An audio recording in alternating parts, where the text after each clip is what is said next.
कारण तिथे वारंवार आढावा घ्यायला जाणं किंवा तिथे येणं जाणं हे तिथनं मला जमत नव्हतं, ज्याला इनकन्व्हिनियंट होत होतं, म्हणून मी स्वतःच विनंती केली. नरेंद्र बोंडेकर असं म्हटले की कुठेतरी तुमच्यावरती दबाव होता, कसला? मला सोडावा लागला असं त्यांनी म्हटलंय. मी जर स्वतः सांगतोय की मला दिल्यापासनं मी सांगत होतो की मला इनकन्व्हिनियंट होईल तिथे जायला यायला, म्हणून मी स्वतः सांगत होते की माझ्याकडनं काढा, मला कुठलं नाही दिलं तरी चालेल, मला काही पालकमंत्रीपदाची अपेक्षा नव्हती, पण तरी साहेबांनी ती जबाबदारी दिली होती मला. तर दुसरीकडे बऱ्याच मंत्री आहेत, त्यांना देखील अशा वेगवेगळ्या जिल्ह्याचे पालकमंत्रीपद दिलेले आहेत, त्यामुळे तुम्ही म्हणताय की इनकन्व्हिनियंट होतं, पण नेमका शिवसेनाच अशी म्हणते की तुमच्यावर दबाव होता, त्यामुळे प्रश्नचिन्ह उपस्थित. शिवसेनेला काय माहिती माझ्यावर दबाव होता की नव्हता.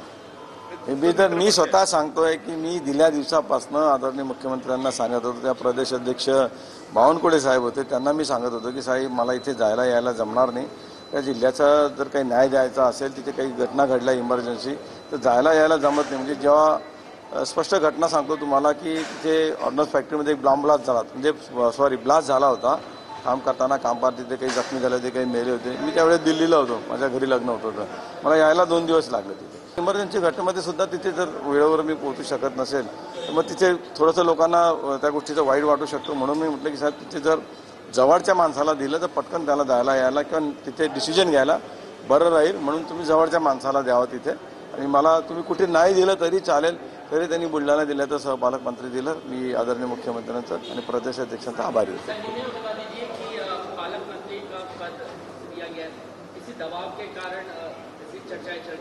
बिल्कुल भी दबाव नहीं था. जिस दिन से मुझे पालक मंत्री भंडारा दे गया, मैंने उसी दिन से आदरणीय मुख्यमंत्री जी से कहा था कि मुझे जाने आने के लिए असुविधा होगी, वहाँ जाना आना ठीक से हो नहीं पाता है, इसलिए मुझे आप भंडारा का पालक मंत्री किसी जो नज़दीक का आदमी उसको दे दीजिए, जो वो जिले को तुरंत जाके न्याय दे सके.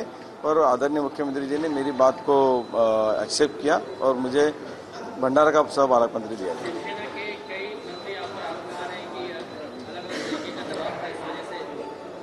शिवसेना को क्या मालूम हमारे ऊपर दबाव था नहीं था, क्या हमारे भाजपा का इंटरनल मैटर है ये.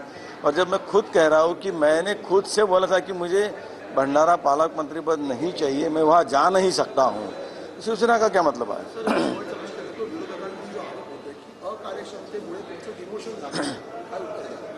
कुठलं काम केलं नाही हे त्यांनी सांगावं. सगळा निधी वाटप झाला, सगळी कामं व्यवस्थित झाले, नवीन नवीन गोष्टी तिथे राबवल्या गेल्या. मी सांगतो की मी स्वतःहून सांगितलं की